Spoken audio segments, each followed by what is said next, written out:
Welcome to इला Joshi classes. आज इस वीडियो में मैं आपको फाइल हैंडलिंग के कुछ और क्वेश्चन एक्सप्लेन करने जा रही हूँ।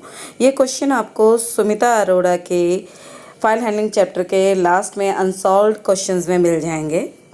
सबसे पहले देखिए, क्वेश्चन गिवन है, how are following codes different from one another. ये दो कोड गिवन है, ये दोनों कोड एक दूसरे से किस तरह से डिफरेंट हैं। आपने एक फ़ाइल को ओपन किया, my file is equal to open poem dot T X T R mode.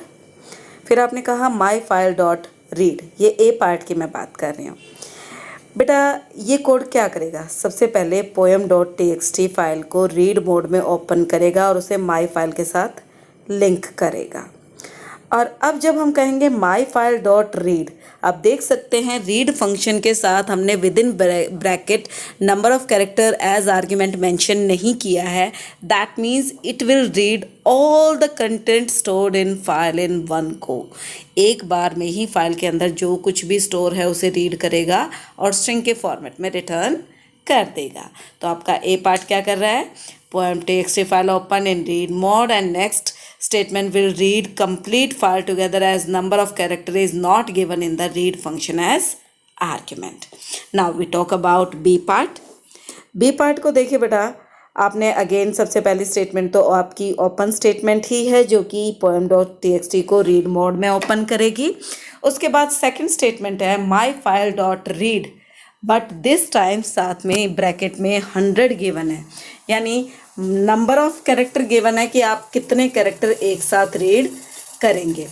File open होगी और ओपन होते ही आप फाइल से 100 कैरेक्टर रीड करेंगे। दैट मीन्स फाइल में जो फर्स्ट 100 कैरेक्टर्स हैं वो रीड होंगे और आपको मिलेंगे। दैट मीन्स बी पार्ट क्या करेगा, poem.txt file open in read mode and next statement will read first 100 characters stored in file. Question number 2.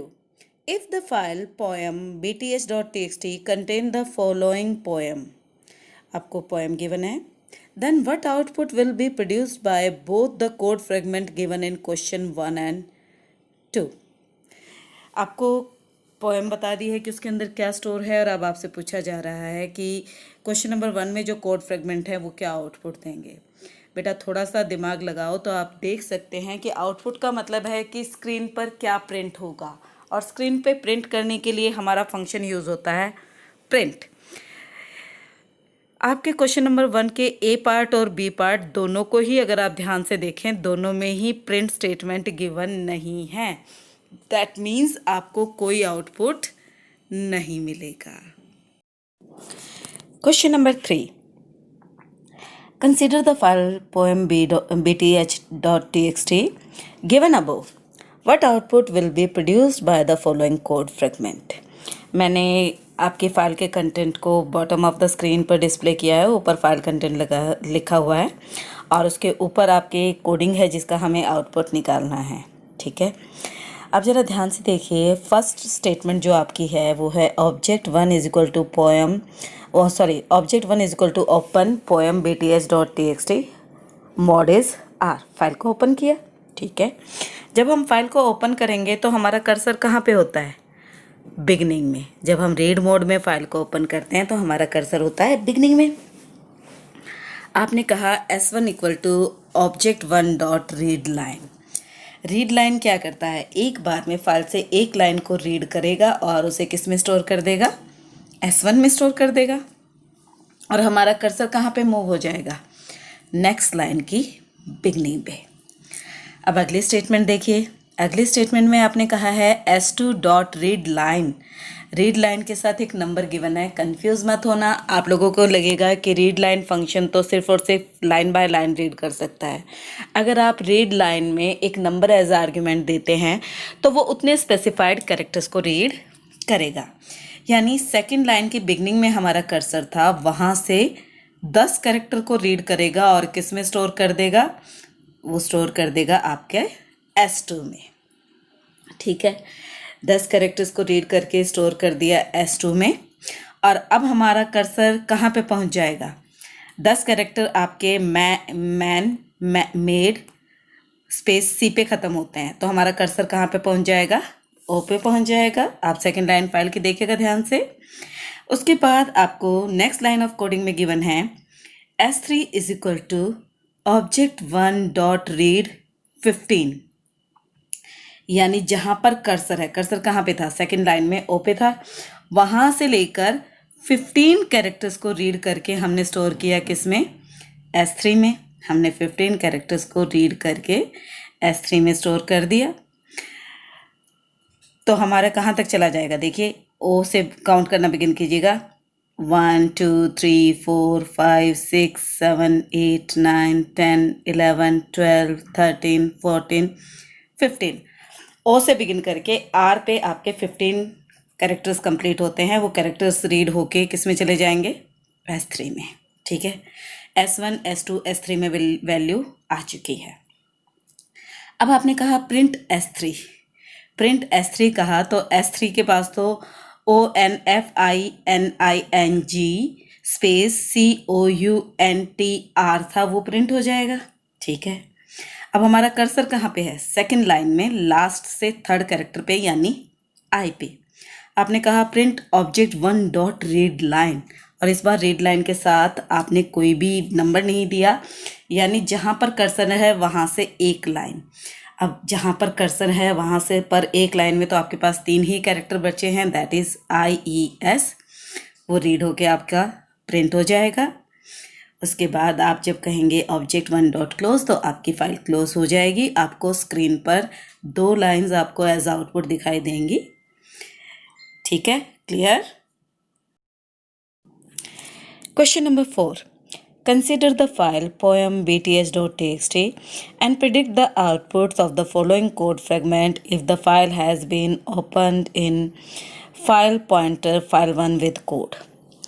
File is equal to open file का path coma r+mode। ठीक है, आपको file को open करने की statement दी गई है और उसके साथ में आपको 5 कोड दिए गए हैं ABCDE, और आपको इन कोड्स का आउटपुट निकालना है। आपको एक नोट गिवन है कि consider the code fragment in succession, यानी कि आपको ये मान के चलना है कि A के बाद B एग्जीक्यूट होगा, B के बाद C, C के बाद D, D के बाद E। ये सारे के सारे code with in the same programme हैं, यानी आपको एक साथ ABCDE 5 कोड का आउटपुट निकाल कर बताना है। ठीक है, अब देखते हैं कि बिगिन करते हैं A पार्ट से। फाइल हमारी ऑलरेडी ओपन हो चुकी है। प्रिंट A डॉट आउटपुट 1, ये तो प्रिंट स्टेटमेंट में है और डबल कोड में तो जो कुछ भी गिवन है वो प्रिंट हो जाएगा। स्क्रीन पर A डॉट आउटपुट 1 प्रिंट हो गया। नेक्स्ट आपने कहा print file 1 dot read, size given नहीं है। जब साइज़ गिवन नहीं है तो आपकी जो पोएम bts.txt है उसका पूरा कंटेंट एक साथ रीड होगा और डिस्प्ले हो जाएगा। उसके बाद प्रिंट एम्प्टी स्टेटमेंट, ये आपका एक एम्प्टी लाइन इंसर्ट कर देगी। ए पार्ट क्लियर। अब एक बात ध्यान में रखना बेटा, एक बार जब फाइल ओपन हो गई और उसका पूरा कंटेंट रीड हो गया, जब तक आपकी फ़ाइल क्लोज नहीं होगी अब हम उसमें से कुछ भी रीड ऑपरेशन परफॉर्म नहीं कर पाएंगे। तो जब आप बी पार्ट में कहेंगे प्रिंट B डॉट आउटपुट 2, ये लाइन तो प्रिंट हो जाएगी B डॉट आउटपुट 2, क्योंकि प्रिंट में डबल कोड के अंदर हम जो कुछ भी देते हैं वो एज इट इज़ प्रिंट हो जाता है। अब आप जब कहेंगे print file 1 dot read line, कुछ रीड नहीं होगा क्योंकि फाइल में कुछ रीड करने के लिए बचा ही नहीं है, बट कोई एरर भी नहीं आएगा। ठीक है, यानी आपकी एम्प्टी लाइन इंसर्ट हो जाएगी B डॉट आउटपुट 2 प्रिंट करने के बाद भी, एज वहाँ पे प्रिंट एम्प्टी स्टेटमेंट गिवन है। अब आ जाते हैं C पार्ट में। Print C dot output 3 print होगा as it is, but again जब आप नेक्स्ट लाइन में जाके प्रिंट फाइल 1 डॉट रीड 9 कहेंगे, ये स्टेटमेंट कुछ भी फाइल से रीड नहीं करेगी क्योंकि आपकी फाइल एंड ऑफ फाइल पे पहुंच चुकी है। ना कुछ रीड होगा ना कुछ प्रिंट होगा। नेक्स्ट लाइन में आपकी एम्प्टी प्रिंट स्टेटमेंट है, यानी एक एम्प्टी लाइन प्रिंट हो जाएगा। अब मूव करते हैं डी पार्ट में। डी डॉट आउटपुट 4 आपका स्क्रीन पर प्रिंट हो जाएगा क्योंकि डबल कोड में गिवन है प्रिंट स्टेटमेंट के साथ। बट जब आप कहेंगे print file 1 dot read line 9 तो कुछ भी रीड नहीं होगा। ई पार्ट में गए, print E dot output of read line function is print होगा, लेकिन file 1 dot read line statement कुछ भी रीड नहीं करेगी क्योंकि ऑलरेडी हम एंड ऑफ फाइल पे हैं और प्रिंट करने से एम्प्टी लाइन इंसर्ट हो जाएगी। तो जो आप आउटपुट स्क्रीन पर देख रहे हैं ये आउटपुट इस कोड का आपको देखने को मिलेगा। Question number 5, what is the following code doing? आपको ये बताना है कि ये कोड क्या करेगा। आप देख सकते हैं जो आपकी फर्स्ट स्टेटमेंट है, file is equal to open contacts dot CSV और मोड क्या दिया है, ए मोड। यानी आपने फाइल को अपेंड करने के लिए ओपन किया है ताकि आप without erasing previous content file में नया डेटा ऐड कर सके। इसके बाद आपने कहा name is equal to input, please enter name, यानी आप यूज़र से नेम इनपुट करा रहे हैं। PH number is equal to input, please enter your phone number, यानी आप फ़ोन नंबर इनपुट करा रहे हैं। उसके बाद आपने नेक्स्ट स्टेटमेंट में कहा file dot write name plus comma plus phone number plus /n, यानी आप ये सारी वैल्यूज़ को कॉन्कैटिनेट करके एक स्ट्रिंग बना के फाइल में राइट कर रहे हैं। तो अल्टीमेटली जो आपका ये कोड है फाइल में एक रिकॉर्ड को राइट करेगा। तो we can say the above code take input for name and phone number from user and write the concatenated string into file. If you open the file after executing the above code, you will find the user entered record in file. Question number 6. Write code to open file created in previous question and print it in following form. यानी आपको name के सामने name display करना है और phone के सामने phone number display कराना है। जो आपके प्रीवियस क्वेश्चन में हमने contact.csv फाइल बनाई थी उसमें से रीड करके इस तरह से डिस्प्ले करने हैं। अब हमने पिछले क्वेश्चन में फ़ाइल में एक रिकॉर्ड ऐड किया है, तो मान लेते हैं कि फ़ाइल में हमारा एक ही रिकॉर्ड स्टोर होगा, हमें उसी को रीड करके डिस्प्ले करना है। तो हमने कहा f is equal to open contact.csv r, read mode के लिए फ़ाइल को ओपन कर लिया। अब CSV फाइल हमारी एक तरह की टेक्स्ट फाइल होती है और CSV फाइल में हमने एक रिकॉर्ड को एक लाइन में स्टोर किया है, तो वही लाइन अगर हम एक साथ रीड कर लें तो मैंने कहा rec is equal to f dot read line, यानी वो रिकॉर्ड आपकी फ़ाइल से रीड होकर किस में आ गया, rec में। लेकिन आप याद करिए कि जब हम पिछले क्वेश्चन में रिकॉर्ड राइट किया था तो हमने नेम और फ़ोन नंबर के बीच में कॉमा कॉन्कैटिनेट किया था सेपरेशन के लिए। अब मुझे नेम और फ़ोन को अलग अलग डिस्प्ले करना है, यानी मुझे स्ट्रिंग को स्प्लिट करना पड़ेगा। और इस बार हम स्ट्रिंग को कौन से कैरेक्टर से स्प्लिट करना चाहते हैं, कॉमा से। इसीलिए मैंने कहा rec is equal to rec dot split और क्या कैरेक्टर दिया, कॉमा। अब कॉमा देने से रैक मेरी बन गई लिस्ट, रैक लिस्ट बन गई। तो रैक लिस्ट के दो एलिमेंट हैं, एक है नेम और एक है फ़ोन नंबर। 0 पोजीशन पे कौन है, नेम, और 1 पे कौन है, फ़ोन नंबर। तो अब हम अपनी प्रिंट स्टेटमेंट को फॉर्मेट करेंगे। प्रिंट डबल कोड में नेम कॉलन, क्योंकि हमें स्ट्रिंग पे नेम को डिस्प्ले कराना है। उसके आगे हमें वो नाम डिस्प्ले करना है जो हमने फाइल से रीड किया है, वो किस में स्टोर है, रैक 0 में, कॉमा डबल कोड में फ़ोन कॉलन। अब फ़ोन नंबर रैक की कौन सी पोजीशन पे है, फर्स्ट पोजीशन पे, कॉमा रैक 1। तो आपका आउटपुट इसी फॉर्मेट में आ जाएगा जिस फॉर्मेट में क्वेश्चन में मेंशन है। उसके बाद हमने कह दिया f डॉट क्लोज। अगर आप इस प्रोग्राम को एग्जीक्यूट करते हैं तो फाइल में मैंने जो रिकॉर्ड रीड किया स्टोर कराया होगा वो रीड होके डिस्प्ले हो जाएगा। आउटपुट आपको स्क्रीन पर दिखाई दे रहा है।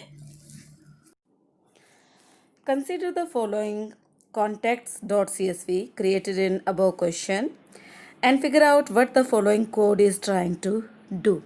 आपको कोड गिवन है और आपको बताना है कि ये कोड क्या करने की कोशिश कर रहा है। पहले एक बार हम कोड को रीड करके समझने की कोशिश करते हैं। Name is equal to input enter name, यानी हमने यूज़र से एक नाम इनपुट कराया। File is equal to open contacts.csv, read mode में, ठीक है, फाइल ओपन हो गई। फॉर लाइन इन फाइल, ये क्या करेगा, ये ऑटोमेटिकली आपके फाइल ऑब्जेक्ट से एक एक लाइन को एक्सट्रैक्ट करके लेके आएगा। और अब आप देख रहे हैं इफ़ नेम इन लाइन, यानी जो रिकॉर्ड रीड होके आया है अगर उसके अंदर आपने नेम में जो वैल्यू इनपुट कराई है वो मौजूद है तो रिकॉर्ड प्रिंट हो जाए, अदरवाइज ना हो। तो कहने का मतलब है कि we are trying to search records by name. हम एक नाम इनपुट करा रहे हैं और सेम नेम के जितने भी रिकॉर्ड्स हमें फाइल में मिलेंगे उन्हें हम सर्च करके डिस्प्ले करेंगे। लेकिन अगर जो नाम इनपुट हुआ है वो फाइल में कहीं पर भी मौजूद नहीं है तो हमें स्क्रीन पर कोई आउटपुट देखने को नहीं मिलेगा।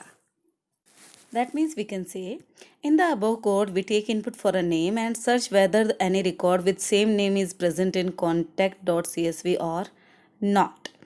If name found in the file will display all records with the same name, and if no record found in the file with same name, then there will be no output. Question number 8. Consider the file poem bts.txt. Predict the output of the following code fragment. What exactly following code fragment doing? अब code देखिएगा ध्यान से। हमने file को open किया poem.txt, r। आपने n1 एक variable लिया और जिसको इनिशियली सेट किया आपने किस पे, 0 पे। ठीक है।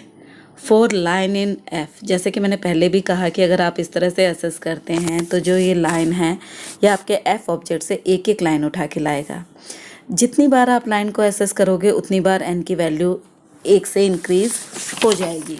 तो अगर आप टाइप बी के क्वेश्चन नंबर 2 में जो आपको फाइल गिवन है poem bts.txt उसके डेटा को देखें तो आप देखेंगे सबसे पहले God made the earth line read हुई, n1 की वैल्यू हो गई 1। Man made confining countries, n1 की वैल्यू हो गई 2। नेक्स्ट रीड हुई and their fancy frozen boundaries, n1 की वैल्यू हो गई 3। but with unfound boundless love read हुई, n की वैल्यू हो गई 4। नेक्स्ट लाइन रीड हुई I behold the borderland of my India, n की वैल्यू हो गई 5। नेक्स्ट लाइन रीड हुई expanding into the world, n1 की वैल्यू हो गई 6। नेक्स्ट लाइन रीड हुई hello mother of religions, lotus, सैनिक, ब्यूटी एंड सेक्स, आपके n1 की वैल्यू बढ़ के हो गई 7। इसके बाद आपके f में से कोई भी लाइन नहीं आएगी क्योंकि एंड ऑफ फाइल पहुंच जाएगा। तो फाइनली जब आप लूप से बाहर आएंगे और प्रिंट करेंगे n1 तो n1 की वैल्यू होगी 7। That will be the output. अब बात करते हैं प्रोग्रामिंग से रिलेटेड क्वेश्चंस की। टाइप सी में आ जाते हैं। First question, write a program that read a text file and create another file that is identical except that every sequence of consecutive blank spaces is replaced by a single space. यानी आपको एक file को copy करना है, but याद रखिएगा कि अगर आपकी एग्जिस्टिंग फाइल के अंदर वर्ड्स के बीच में मल्टीपल स्पेसेस हैं तो वो मल्टीपल स्पेस रिप्लेस हो जाएंगी सिंगल स्पेस से। जैसे कि मैंने आपको एग्जांपल भी दिया है कि सपोज करो एक फ़ाइल है abc.txt, उसके अंदर कंटेंट स्टोर है hello hi bye computer science. इनके अंदर वर्ड्स के अंदर आप देखिए मल्टीपल स्पेसेस हैं। अब इसे हमें नई फाइल में इस तरह से कॉपी करना है कि वर्ड्स के बीच में सिंगल स्पेस आए। वो कैसे करेंगे, कोडिंग देखते हैं। जैसे कि हमने पहले भी कहा है कि जब हमें फ़ाइल को कॉपी करना होता है तो हम एग्जिस्टिंग फ़ाइल को ओपन करते हैं रीड मोड में और न्यू फाइल को ओपन करते हैं राइट मोड में। हमने ऑब्जेक्ट लिया f जो abc.txt को इंडिकेट कर रहा है और n जो आपकी न्यू abc.txt को इंडिकेट कर रहा है। abc.txt आपकी ओपन हुई है रीड मोड में और न्यू abc.txt ओपन हुई है आपकी राइट मोड में।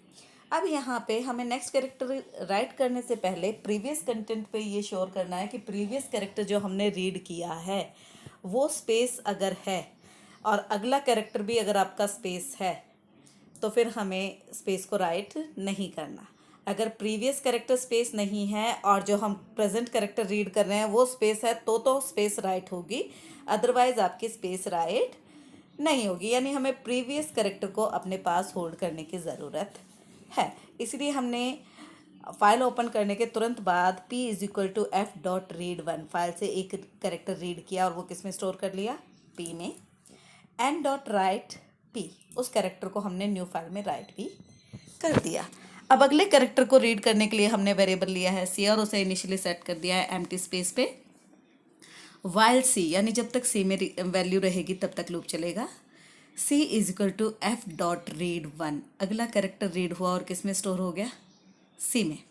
प्रीवियस कैरेक्टर किसके पास है? P के पास। प्रेजेंट कैरेक्टर है C के पास। तो हमने सीधा कंडीशन दी है कि अगर C स्पेस है एंड P स्पेस नहीं है, if C is equal to space and P not equal to space, या फिर C not is equal to space यानी C स्पेस के अलावा कोई कैरेक्टर है, ये दोनों में से कोई एक कंडीशन ट्रू हो जाएगी तो कैरेक्टर आपका न्यू फाइल में राइट हो जाएगा और जो प्रेजेंट कैरेक्टर है वो किस में स्टोर हो जाएगा?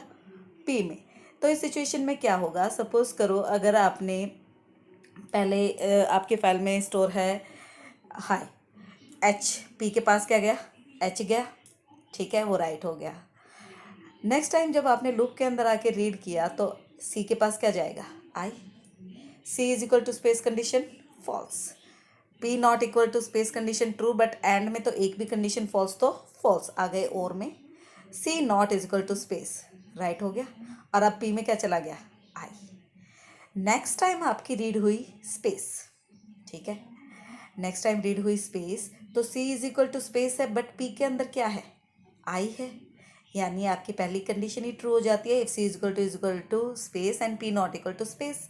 और में क्या है? Either the condition true the condition consider as true, तो आपका स्पेस राइट हो गया। अब उसके बाद जब वापस आप लूप में आए फिर कैरेक्टर रीड हुआ, इस बार C में फिर से क्या रीड हुआ? Space. C is equal to space and P not equal to space condition false, तो वो अगली स्पेस आपकी फाइल में राइट नहीं होगी। इसी तरह से ये प्रोसेस चलता जाएगा जब तक आपकी फाइल के सारे कंटेंट कॉपी नहीं हो जाता है। फाइनली आप दोनों फाइल्स को क्लोज करेंगे।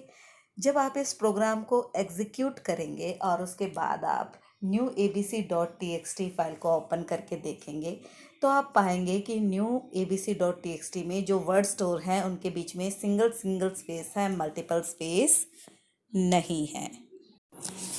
अगला क्वेश्चन है a file sports.dat contain information in the following format: event, symbol, participant. यानी आपकी फाइल में जो रिकॉर्ड स्टोर है वो स्ट्रिंग के फॉर्मेट में है और आपकी जो फाइल है वो बाइनरी फाइल है। Right a function that would read content from the file sports.dat and create a file name athletic.dat, copying only those records from sports.dat where the event name is athletic। आपको clearly बताया गया है कि file के अंदर जो record store है वो इवेंट और पार्टिसिपेंट को मर्ज करके रिकॉर्ड बना है और उन दोनों को ज्वाइन करने के लिए बीच में सिंबल यूज़ हुआ है, टिल्ड सिंबल, ठीक है। यानी एक रिकॉर्ड दो चीज़ों से मिलके बना है, इवेंट एंड पार्टिसिपेंट, और ये दोनों को क्लब करके एज अ स्ट्रिंग फाइल में स्टोर किया गया है। और अब फाइल से आपको सिर्फ वही रिकॉर्ड दूसरी फाइल में कॉपी करने हैं जिनमें आपके इवेंट का नाम है एथलेटिक्स, ठीक है। तो अब इसे हम कैसे करेंगे? जैसा कि आप जानते हैं कि आपकी जो बाइनरी फाइल है उनमें से रीड और राइट करने के लिए आपके स्पेशल फंक्शन यूज़ होते हैं, लोड एंड डंप, और उनके लिए आपको पिकल मॉड्यूल को इंपोर्ट करना पड़ता है। इसीलिए मैंने स्टार्टिंग में ही कहा इंपोर्ट पिकल। अब आपको फंक्शन बनाने के लिए कहा गया था, इसलिए मैंने नाम दिया डेफ कॉपी एथलेटिक्स। फंक्शन को आप कुछ भी नाम दे सकते हैं, बट इतना याद रहे कि उसमें आइडेंटिफायर फॉर्मेशन रूल एप्लीकेबल होने चाहिए, ठीक है। अब बेटा बाइनरी फाइल से मैंने आपको रीड करना सिखाया है कि बाइनरी फाइल में जब रिकॉर्ड को रीड करते करते हम एंड ऑफ फाइल पर पहुंच जाते हैं तो लास्ट में एरर रेज हो जाता है। उस एरर से बचने के लिए मैंने यहाँ पे ट्राई एक्सेप्शन की हेल्प से कोडिंग की है। ट्राई ब्लॉक में मैंने वो कोडिंग की है जो मैं एग्जीक्यूट करना चाहती हूँ, बट इसमें एरर आ सकता है। तो कौन कौन सी स्टेटमेंट हमने ट्राई ब्लॉक में दी? sports.dat को ओपन करने के लिए nf is equal to open athletics.dat WB mode में, ठीक है। यानी एक फाइल को रीडिंग पर्पस के लिए ओपन किया और एक को राइटिंग के लिए। हमने एक एम्प्टी लिस्ट ले ली वाइल s, जब तक s में एक भी एलिमेंट है ये लूप चलेगा। s is equal to pickle dot load f। अब आपकी फाइल में जो रिकॉर्ड है वो स्ट्रिंग के फॉर्मेट में है, यानी s में से आपकी फाइल से एक रिकॉर्ड रीड होके आया और किस में स्टोर हो गया? s में, लेकिन वो स्ट्रिंग में है। टिल्ड सिंबल से पहले वाला पार्ट आपका इवेंट है और बाद वाला पार्ट जो आपका है वो है पार्टिसिपेंट्स। तो हमें इवेंट पे कंडीशन लगानी है, यानी टिल्ड सिंबल से पहले वाले पार्ट पे, लेकिन स्ट्रिंग तो वो कंबाइंड स्ट्रिंग है, इसीलिए हमने t is equal to S dot split कहा, ताकि आपकी जो s के अंदर पूरी स्ट्रिंग है वो दो पार्ट में डिवाइड हो जाए, इवेंट एंड पार्टिसिपेंट, और 0 पोजीशन पे चला जाएगा इवेंट और फर्स्ट पोजीशन पे चला जाएगा पार्टिसिपेंट्स। तो मुझे किस पे कंडीशन लगानी है? इवेंट पे। इवेंट कहाँ पर है? टी की जो 0 पोजीशन पे, इसीलिए हमने कंडीशन दी कि if t0 is equal to athletics, तो एस के अंदर जो स्ट्रिंग है वो आपकी न्यू फाइल में राइट हो जाए, और उसे राइट करने के लिए हमने स्टेटमेंट दी पिकल डॉट डम्प, ये S comma N F. S का मतलब है जो रिकॉर्ड मुझे राइट करना है, जो हमने फाइल से रीड किया था वो as it is new file में राइट हो जाए। रिकॉर्ड रीड होगा, कंडीशन चेक होगी, अगर कंडीशन ट्रू है तो दूसरी फाइल में राइट हो जाएगी। ये प्रोसेस चलता जाएगा जब तक आपकी फ़ाइल का एंड ऑफ फाइल नहीं आ जाता। जैसे ही आपका एंड ऑफ फाइल आएगा, आपका सीधा एक्सेप्शन रेज हो जाएगी, except U F error, control वहाँ पे चला जाएगा, आपका मैसेज प्रिंट होगा, फाइल कॉपीड, और दोनों फाइल क्लोज हो जाएगी।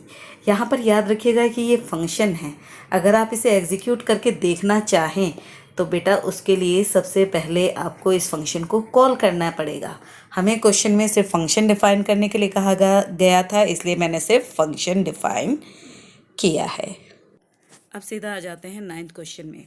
बाकी क्वेश्चन मैं डिस्कस नहीं करूँगी क्योंकि बाकी क्वेश्चन मैंने ऑलरेडी आपको कराए हुए हैं और उनके वीडियो मेरी फाइल प्लेलिस्ट में पहले से मौजूद हैं। आप वहाँ से उनको देख सकते हैं, समझ सकते हैं। फिर भी अगर आपको कोई प्रॉब्लम हो तो आप मुझसे पूछ सकते हैं। अब जरा क्वेश्चन नंबर 9 को देख लेते हैं। Write a program that reads character from the keyboard one by one. All lowercase characters get stored inside the lower file. All uppercase character get stored inside the file upper, and all other characters get stored inside file other.